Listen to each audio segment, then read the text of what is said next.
Alors ce soir, on va voir dans la halakha, les halakhot de Pessah, on va essayer d'éclaircir quelques points qui sont spécifiques à la nuit du Seder. Parce qu'on parle tout le temps dans les shiurim de Chametz et de préparation au Seder, mais l'essentiel, la soirée du Seder, on a tendance à la négliger un peu, et donc il faut mettre l'accent justement sur la nuit du Seder plus que sur la recherche du Chametz et les produits qu'on consomme. Alors qu'est-ce qui se passe? On l'a déjà dit plusieurs fois, les mitzvot qui sont liés au temps, les femmes en sont dispensées. Toutes les mitzvot liées au temps, les femmes sont dispensées, sauf si ces mitzvot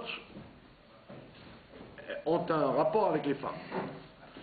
Comme la mitzvah de Hanouka, bien qu'elle soit liée au temps, c'est une fête qui dure 8 jours et pas avant et pas après. Comme les femmes étaient dans le miracle, alors on les a obligées, comme les hommes, de faire les mitzvot de Hanouka, c'est-à-dire de louer Dieu et d'allumer la Hanoukia. Même chose pour Purim, puisque le miracle a eu lieu grâce aux femmes, en particulier Esther, donc on a obligé les femmes à faire les mitzvot de Purim, bien qu'elles soient liées au temps. Arrive Pessah, on retrouve le même problème. Donc comme la Géoula d'Égypte, les femmes y étaient aussi. On dit même que c'est grâce à Myriam et Yocheved qui ont établi toutes les générations de la sortie d'Égypte qu'on a pu sortir d'Égypte.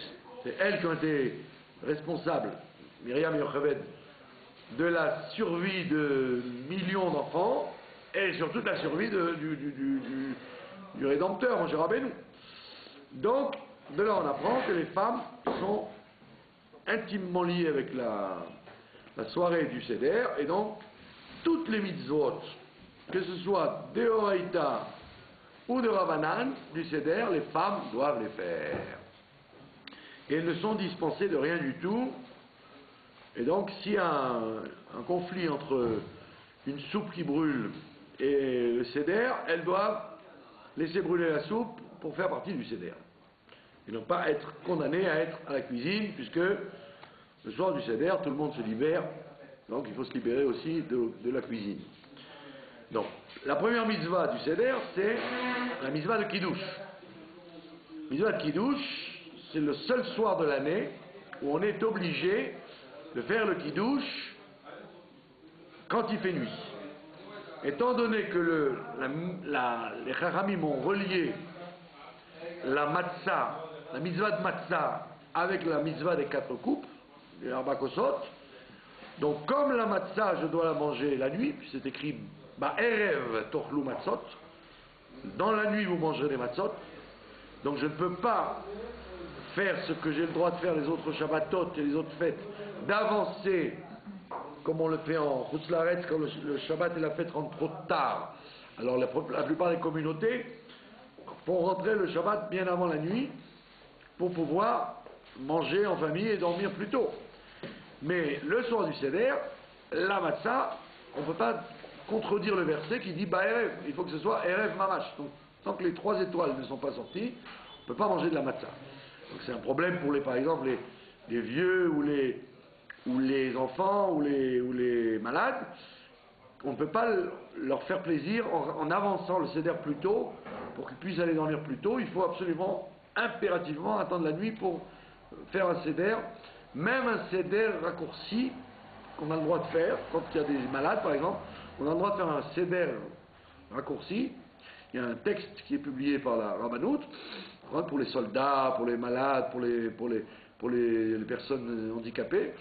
Mais ce Seder raccourci, on le fait quand même à la nuit, pas avant. Donc les femmes et les hommes doivent faire les 4 coupes, comme la matzah, les 4 coupes sont liées aussi avec la nuit. Et donc toutes les mitzvot du Seder sont liées à la nuit. Et la mitzvah première, c'est le premier verre, qui est le verre du Kiddush. Comme on le dit dans le titre de la Haggadah, avant de commencer la Haggadah, on cite les 15 étapes qu'on va faire, Kadesh, Urchatz, Karpas, on cite les 15 étapes. Et donc la première étape, c'est Kadesh, fait Kiddush. Et donc on fait Kiddush, et donc à l'envers des autres Shabbatot et les autres Yom Tov de l'année, où en général, il y a une personne qui rend quitte tout le monde, une personne a un verre de vin dans la main et elle rend quitte tout le monde, et les personnes peuvent soit goûter, soit pas goûter, elles sont quand même quittes parce qu'elles ont entendu le Kiddush. Soit du Seder, même si on a envie de se rendre quitte, on ne peut pas se rendre quitte de boire, on est obligé de boire soi-même. Donc même si on ne dit pas les mots, par exemple on se rend quitte des mots, que le Balabaït dise les mots, et on écoute mot à mot ce que dit le Balabaït, c'est-à-dire la bracha du vin et la bracha du Kiddush, on est quand même obligé, une fois qu'on a fini le Kiddush, de s'asseoir comme le Balabaït et de boire le verre, le premier verre des 4 coups. Maintenant, est-ce que les femmes ont le droit ou pas, ou le devoir de s'accouder, de s'allonger, comme c'était au temps du Talmud? Vous savez que le Seder a été instauré par les sages, les premiers sages du Talmud qu'on connaît, ceux qu'on cite dans la Haggadah, Rabbi Akiva, Rabbi Tarfon, Rabbi Elazar ben Azariah, etc. Ils ont fait le premier Seder qu'on connaît historique, parce que le Seder qu'ils faisaient avant, on ignore ce qu'ils faisaient. Ce n'était pas organisé comme ça l'est aujourd'hui. Donc chaque famille, chaque tribu, chaque communauté devait avoir des minagim à elle, alors que grâce à la Haggadah, qui est aujourd'hui pratiquement la même dans toutes les communautés, on sait exactement l'ordre et le texte qu'on doit dire. Donc, les Chachamim de la Haggadah nous disent qu'on doit faire tout ce Seder Be'asiba. Be'asiba, c'est-à-dire allongé sur des sofas comme les rois romains, les empereurs romains qui mangeaient allongés, avec une petite table devant eux, et avec des Nubiens qui les ventilent pour ne pas qu'il fasse trop chaud. Donc chacun ce soir, même les pauvres, doivent se sentir libres comme un roi, et donc ils doivent s'allonger. Alors à l'origine ça s'appelle asiba, c'est-à-dire être allongé devant sa table.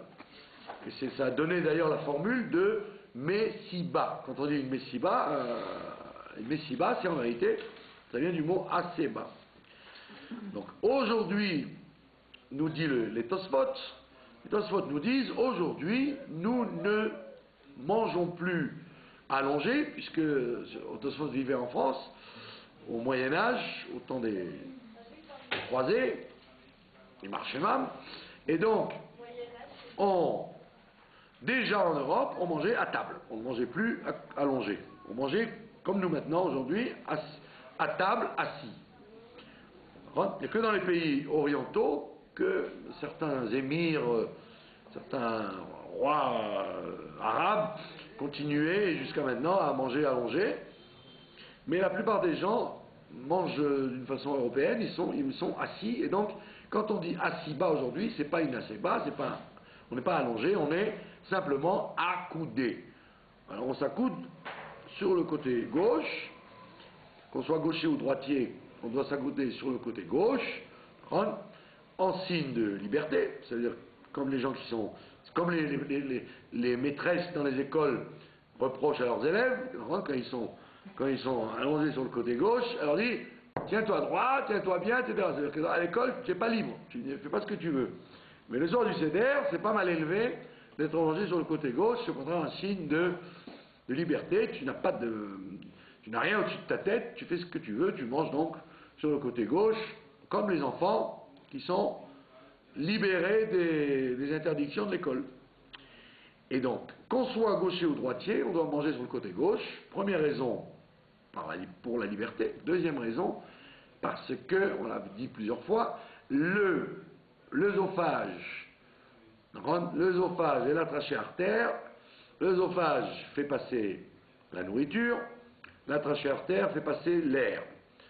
Alors quand, grâce à la glotte que vous avez dans la gorge, vous avez un barrage, ce qui fait que quand vous parlez, la glotte bouche l'œsophage pour ne faire passer que l'air quand vous parlez, et quand vous mangez, la glotte bouche la trachée artère pour laisser ouvert l'œsophage. Alors le soir du Seder, comme nous disent les sages, ils nous disent la soirée du Seder, elle s'appelle la soirée de Pessah. Pessah, ça veut dire la bouche qui raconte. Pessah, la bouche qui raconte. Or, tu as une mitzvah de raconter, en même temps une mitzvah de manger. Donc c'est très dangereux, parce que tu risques d'avaler de travers, puisque tu parles en mangeant. Ce qui est rigoureusement interdit d'après les lois d'abord du derech eretz, du savoir-vivre, et également des lois de la santé. Mais là, on t'oblige à parler et on t'oblige à manger en même temps. Donc on te dit, donc prends tes précautions, allonge-toi sur le côté gauche, parce que la trachée artère, l'œsophage est droit, il va directement dans le système de digestion, mais la trachée artère, elle a deux branches. Une branche du côté droit qui est directe, et une branche du côté gauche qui est accoudée, qui est en coude. Donc si tu te penches sur le côté droit, tu risquerais, en avalant de travers, à ce que le vin ou la matzah ou ce que tu manges arrive directement dans les poumons, et c'est effectivement dangereux, ça peut étouffer. Alors que si tu te penches sur le côté gauche, comme la trachée artère fait un coude, alors automatiquement ce coude bloquerait la nourriture éventuellement, et tu pourrais tousser et recracher ce qui serait descendu par erreur dans la trachée artère au lieu de passer dans l'œsophage. Donc c'est pour ça qu'on dit que le gaucher ou le droitier doivent s'allonger, s'accouder sur le côté gauche pour être sûr de ne pas avoir ce risque d'étouffement. Donc maintenant, est-ce que les femmes ont-elles le droit ou pas de s'accouder? Alors c'est aussi une marloquette. On dit qu'aujourd'hui, étant donné que toutes les femmes sont comme des reines, donc c'est pas honteux qu'elles s'accoudent. Deuxièmement, nous avons dit qu'on ne s'allonge plus, mais on ne fait que s'accouder. Donc c'est pas un sujet tellement manquant de pudeur de s'accouder que si on était allongé. Donc même les femmes, si elles veulent, elles peuvent s'accouder. Elles ne sont pas obligées, mais elles peuvent le faire. Donc du fait qu'elles ne sont pas obligées, donc si elles ont fait une opération du Seder sans être accoudées, elles sont quand même quittes de leur devoir. Donc le premier verre, on le boit assis et accoudé si on veut. Après le verre, le premier verre, qu'est-ce qu'il y a? Kadesh Urchatz. Urchatz, ça veut dire on va te laver les mains. Pourquoi doit-on se laver les mains? Donc vous le savez, parce qu'il y a une troisième étape qui s'appelle le karpas. Et donc le karpas est un aliment qu'on trempe un légume qu'on trempe dans l'eau salée ou dans le vinaigre. Et donc, il y a des halakhot concernant la pureté et l'impureté. Vous savez très bien que Shlomo HaMelech a instauré le principe de se laver les mains, même quand on ne mange pas des sacrifices. Avant, il n'y avait que quand on mangeait des sacrifices, qu'on devait être pur et donc avoir les mains pures aussi. Donc quand on mangeait les sacrifices, on se lavait les mains.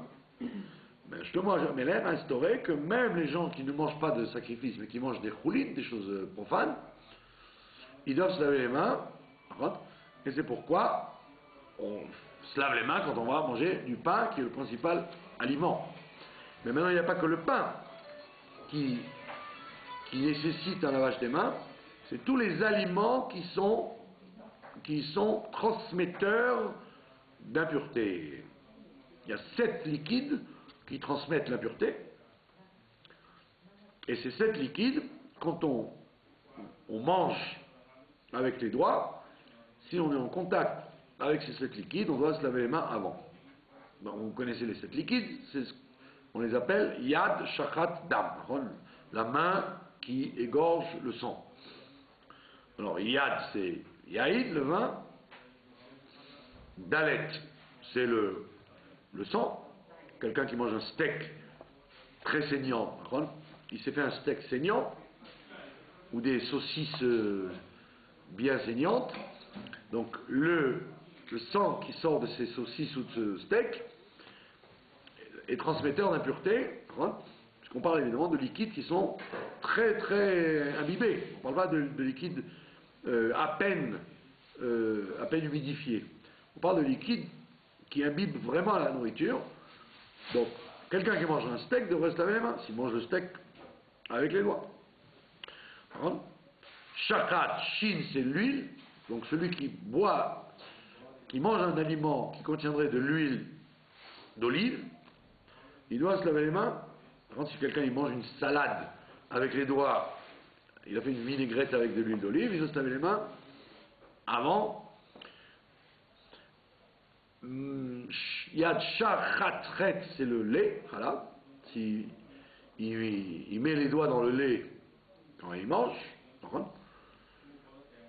Tête, c'est la rosée. C'est que si vous avez la chance de vous lever au petit matin et de cueillir une pomme qui est toute enrobée de rosée, il faudrait se laver les mains avant de la manger. Shachat, dam, le dernier mot, dam, c'est dalet. C'est le dvash, c'est le miel. On ne parle pas du miel de date, une vache marine dont on parle dans la Torah, on parle d'une vache d'abeille normale, miel d'abeille.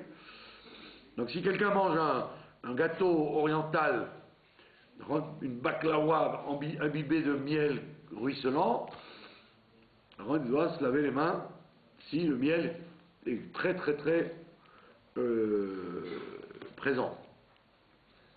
Et dernier liquide, tout simplement maïs. Donc, c'est notre cas le soir du Seder, on mange le karpas qu'on va exprès tremper dans l'eau salée ou dans le vinaigre, et à ce moment-là, tout ça pour étonner les enfants. D'après le pshat, c'est pour étonner les enfants, mais comme je le dis tout le temps, aujourd'hui on n'étonne plus les enfants, puisqu'ils ont, ça fait déjà un mois à l'école, qu'ils connaissent mieux que vous, mieux que nous tous, toutes les halachot et tous les diokim de Pessah. Donc vous ne les étonnez pas du tout, parce qu'ils savent pertinemment, surtout qu'ils ont vu ça l'année dernière déjà, donc vous n'étonnez plus les enfants. Donc c'est pour ça qu'il y a une deuxième raison, heureusement.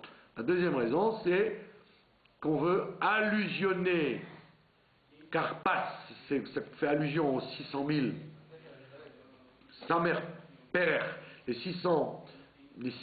60 myriades de gens qui ont été esclavagés, et également, deuxième raison, la raison d'apprendre aux enfants et aux grands qu'il y a des lois de pureté et d'impureté dans la vie. C'est-à-dire toute la Torah n'est pas que logique. N'est pas que logique, elle a des choses qui sont complètement illogiques, les lois de pureté et d'impureté. Or, c'est ça l'étonnement, justement. C'est ça l'étonnement des enfants, c'est ça l'étonnement des gens qui sont à table. Je ne savais pas que dans le judaïsme, il y avait encore aujourd'hui, sans Beth Amikdash, il y a des lois de pureté et d'impureté. Donc on veut instaurer au niveau de l'éducation des gens qui sont à table qu'il n'y a pas que des mitzvot intellectuelles, ou morales, ou pour équilibrer le monde, il y a des mitzvot, comme les mitzvot de pureté et d'impureté, qui sont des mitzvot transcendantes que l'on ne comprend pas, qui ont une logique intrinsèques, mais qui n'ont pas de compréhension intellectuelle. Il n'y a rien d'intellectuel de penser que les mains sont impures d'un deuxième degré d'impureté, la mort et l'origine de l'impureté, etc. Des choses qui sont extrêmement difficiles à comprendre. C'est même pas seulement difficile à comprendre, c'est incompréhensible. Et donc on ne peut les pratiquer que si on est conscient que la Torah a été donnée par un être au-dessus de la nature qui nous a transmis ces lois. Sinon, aucun être humain n'aurait deviné qu'il y a de l'impureté ou de la pureté dans les choses. On peut penser saleté et propreté, mais penser pureté et impureté, c'est très difficile d'imaginer ça. Et c'est cela qu'on veut enseigner le soir du Seder. Donc c'est pour ça qu'on étonne les gens en leur disant on va se laver les mains pour manger le karpas, mais attention, comme ce n'est pas du pain, on se lave les mains sans faire la bénédiction, hein, puisque les chachamim n'ont pas fixé, à part certains qui ont dit qu'il aurait fallu faire une bénédiction. En fait, on ne fait pas la bénédiction, on conclut qu'on ne doit pas faire la bénédiction, et donc on se lave les mains sans bénédiction, mais de la même façon qu'on mange du pain. D'accord ? Donc c'est le sujet du karpas. Et donc on voit bien qu'on a été étonné, puisqu'on apprend qu'il y a des lois de pureté et d'impureté, avec lesquelles on va vivre dans tout le judaïsme. Et donc ce karpas est en vérité un prétexte pour pouvoir se laver les mains sans bénédiction. Sinon, parce que vous auriez pu imaginer de manger le karpas à l'intérieur du repas. Mais si vous aviez mangé le karpas à l'intérieur du repas, il n'y aurait eu aucune question, les gens auraient dit, bon c'est normal, on a fait Netila pour manger du pain, on s'est assis, on a mangé du pain, très bien, maintenant on continue. Là on fait exprès de manger ce karpas avant le repas, pour justement devoir se laver les mains sans bracha pour étonner, pour poser des questions. Alors maintenant, que se passe-t-il dans le cas où, pris dans son élan, la personne se lave les mains et oublie qu'il ne fallait pas faire la bénédiction et il la fait quand même? Qu'est-ce qu'il fait? Alors il y a une option qui est extrêmement compliquée, que je vous donne en premier pour que vous l'oubliez. La première option, c'est de justement, puisque tu as fait Netila avec bracha, il y a des gens qui disent, tu as fait Netila avec bracha, tu commences tout de suite à manger de la matzah. Donc tu bouleverses ton seder. Il y avait un seder bien décrit sur un livre, un ordre bien répertorié. Brusquement, tu as tout cassé, et maintenant on te fait manger la matzah maintenant. Après on va te faire manger le marron après, et après on va te faire dire la Haggadah en plein milieu. Et en plus tu es embêté parce que tu as oublié de boire le deuxième verre. Donc, cette option-là, il vaut mieux que vous l'oubliez parce que vous allez complètement être dépassé par les événements. Donc qu'est-ce qui se passe? Dans ce cas-là, on peut s'appuyer, dans le cas où on a fait Netila et on a fait la bracha, on peut s'appuyer soit sur la Shita qui dit qu'on doit se taire jusqu'au moment où on va vraiment manger de la matzah, donc on ne doit parler que du seder, pas commencer à dire tiens il fait bon ce soir, il est bon ce vin, il est meilleur que l'année dernière, pousse-toi un peu, j'ai pas de place. On évite de parler de choses qui n'ont rien à voir avec le seder, c'est très difficile. Il faut se taire jusqu'au moment du motzi et ne faire que suivre les directives du seder sans parler un mot extérieur. Et si on n'arrive pas à faire ça, tant pis. On a fait une bracha de Netilat Yadayim pour manger un légume, c'est qui est une chita particulière qu'on ne retient pas, mais une fois qu'elle a été faite, elle a été faite. Alors ce qui peut... Donc comment vous allez faire à ce moment-là? Quand vous allez faire Netila pour manger du pain, de la matzah, vous n'allez pas faire la bracha, parce que vous l'avez déjà faite une fois pour rien, presque pour rien. Donc qu'est-ce que vous pouvez faire? Ce qui est le mieux, c'est de vous rendre quitte de la bénédiction à la deuxième fois où on se lavera les mains avant de manger la matzah. En général, Baruch Hashem, les gens ne sont pas tout seuls, le soir du Seder, ils sont au moins deux à table, au moins, ça vaut mieux, dans le pire des cas, d'être au moins deux à table. Donc la personne qui est avec celle qui a oublié, qui a dit la bracha, la personne fera Netila au moment de la matzah avec bracha cette fois-ci, et la personne qui a oublié lui dira rends-moi quitte, comme ça je n'ai pas besoin de refaire cette bracha que j'avais faite une fois quand ce n'était pas le moment. Donc c'est la meilleure option, plutôt que l'option très compliquée de tout bouleverser dans le seder, d'être obligé de manger la matzah avant, etc. Une fois qu'on a fini cette étape-là, on mange le karpas. Le karpas, vous le savez, ça doit être un légume qui est obligatoirement impérativement Adama. Soit impérativement la bénédiction de Adama. Pourquoi? Parce que une des raisons du Karpas, encore une, c'est que nous avons un problème au niveau du maror que nous allons manger dans le repas. Dans le repas, nous allons manger du maror. Quand vous mangez du maror, il y a une discussion. Doit-on dire Adama ou pas sur ce maror? Une des 5 herbes amères qu'on mange, qui s'appelle le maror, on dit une bracha unique dans l'année qui s'appelle Alachilat Maror, mitzvah de manger du maror, mais on discute est-ce qu'il faudrait dire Adama ou pas sur ce maror. Parce qu'on n'a pas l'habitude de manger de la salade ou du réfort ou du vermouth ou de l'endive sans assaisonnement comme ça à brûle-pourpoint dans un repas. On n'a pas l'habitude. Comme on n'a pas l'habitude, les décisionnaires demandent faudrait-il faire la bracha ou pas sur ce marron? Peut-être faudrait-il dire Adama, c'est pas un légume du repas, c'est un légume bizarre qu'on mange en plein milieu. Donc comme il y en a qui disent qu'on doit dire Adama, mais d'autres disent que non, parce qu'après tout, tu t'es assis à table pour quoi faire? Pour manger la matzah et le marron ce soir. Tu as été invité à table pour manger de la matzah et du marron. Donc tu savais très bien, quand tu t'es mis à table, que tu allais manger ce marron. Donc c'est évident que tu ne dois pas dire la bracha. Donc comme on ne sait pas, oui ou non, si on doit la dire, donc qu'est-ce qu'on fait? On fait un petit une petite idée originale de manger du Adama avant de se mettre à table. Et donc quand je mange mon karpas, je dois penser à rendre quitte le maror de la bracha Adama. C'est pour ça que quand je mange le karpas, je dois faire attention de ne pas manger un kazaït de karpas. Je dois manger un tout petit morceau de karpas pour éviter de devoir faire la bénédiction finale avant de me mettre à table. Donc je mange un petit morceau de karpas inférieur à la mesure de kazaït pour ne pas avoir besoin de faire la bracha finale. On vous dit, même si vous avez oublié, vous avez mangé un gros morceau de karpas, vous avez exagéré dans la quantité de karpas que vous avez mangé, ça n'est pas grave, vous ne ferez quand même pas la bracha finale et vous rendrez quitte le maror par l'intermédiaire de la bénédiction que vous avez faite sur le karpas. Voilà, nous allons faire la première partie du Seder qu'il est important de connaître pour ne pas faire des erreurs dans l'ordre des mitzvot de la soirée de Pessah.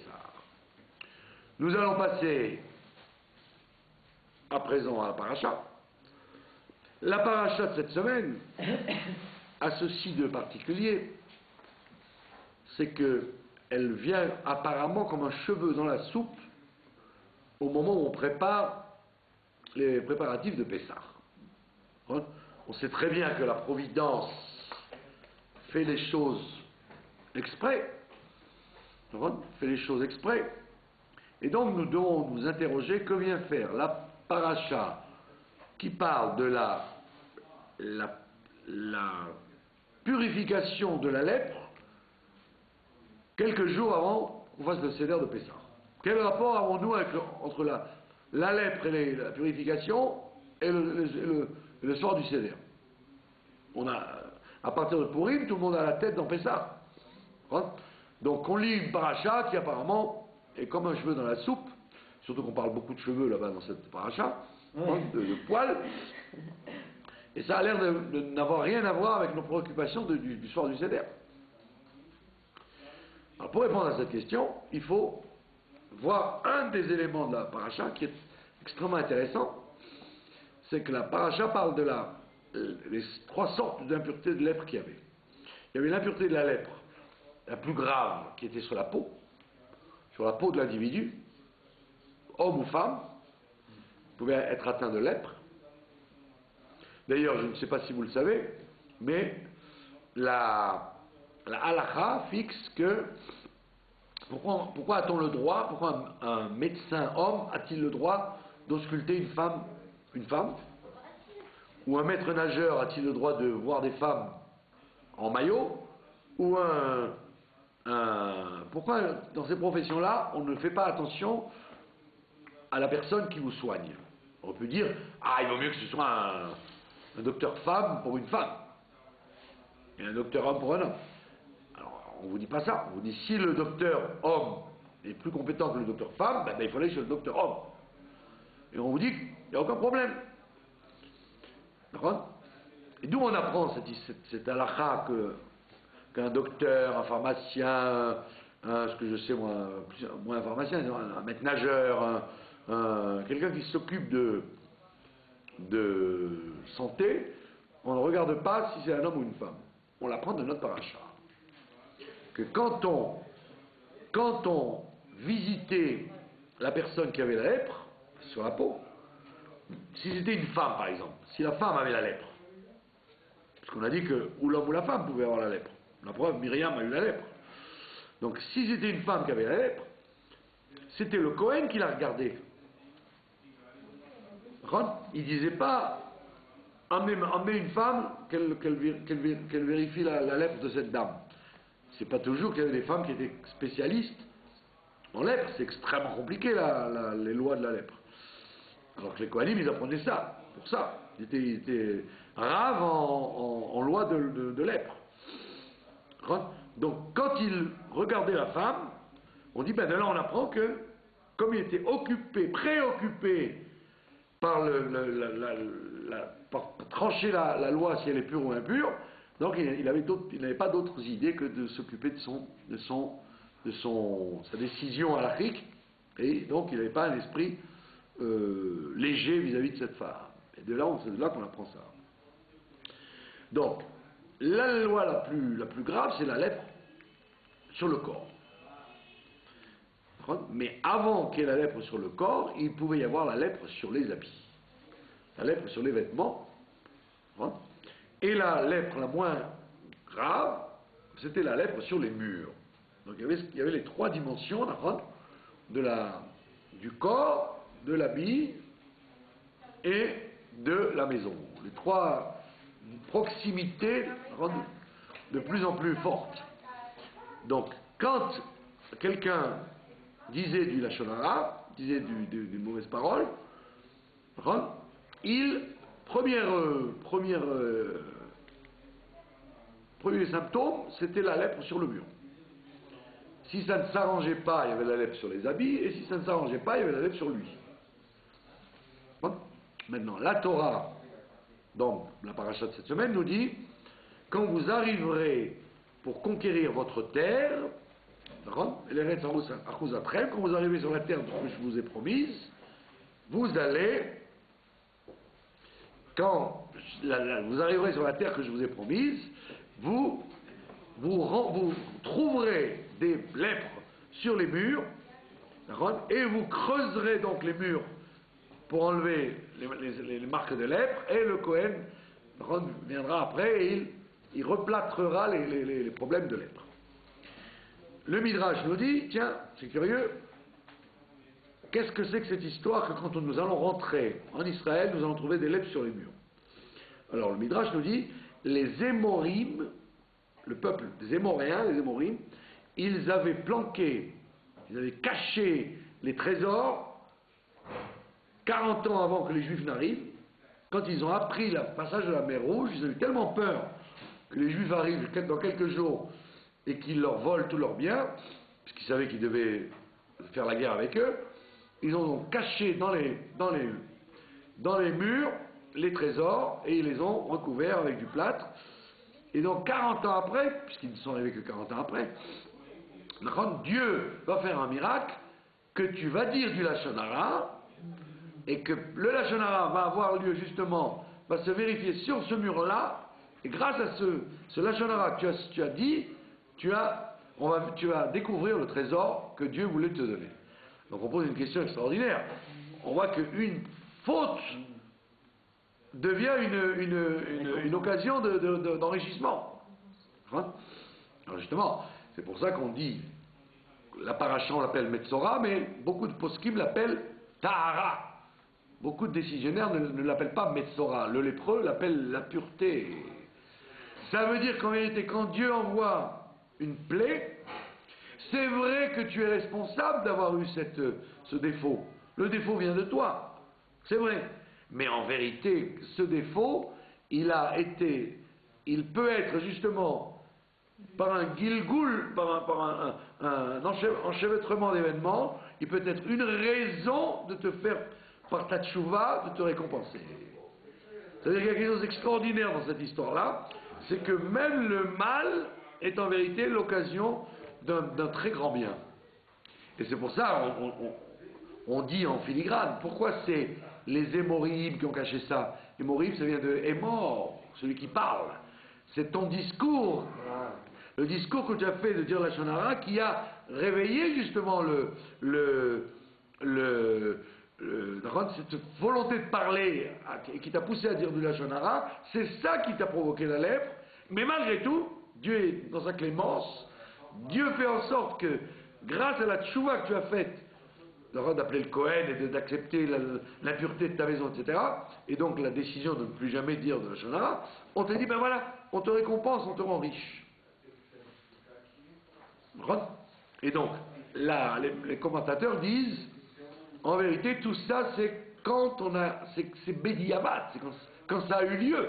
Mais les Khatrila, on te dit, il ne faut pas rentrer là-dedans, il faut espérer devenir riche, par la providence, que tu aies besoin de refaire ton plâtre et que ça s'est écaillé, tu l'as trouvé sans avoir besoin de dire la Shana. Et la même chose avec nous.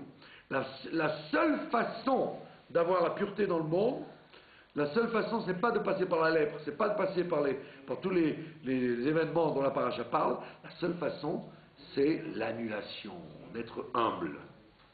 Comme dit Rabbi Elimelech de Lishensk, dont c'était l'anniversaire autrefois, il dit que la lèpre, elle a 3 noms.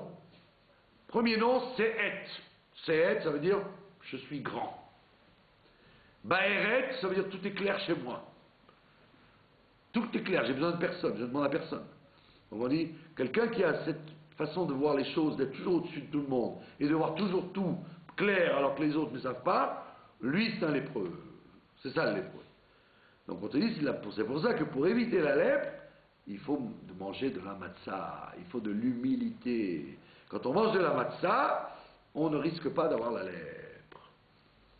Et donc c'est pour ça qu'on vous met ça dans le viseur. Le viseur de Pessah, on vous dit, la résolution de tes problèmes, c'est quand tu vas manger la matzah. Et c'est pour ça, n'oublie pas que la solution de tous nos problèmes, c'est l'humilité, c'est la consommation de la matzah. Voilà, donc il y a qu'on soit suffisamment intelligent pour être humble, suffisamment humble avant que Pessah arrive, et qu'on bénéficie de la délivrance par celui qu'on appelle le Metzora, c'est-à-dire le Mashiach, qui s'appelle le Metzora parce qu'il ne sera jamais reconnu par personne, il sera toujours en dehors du camp, personne ne comprendra ce qu'il veut, il est Metzora, et qui prendra sur nous tous les problèmes du Ham Israël.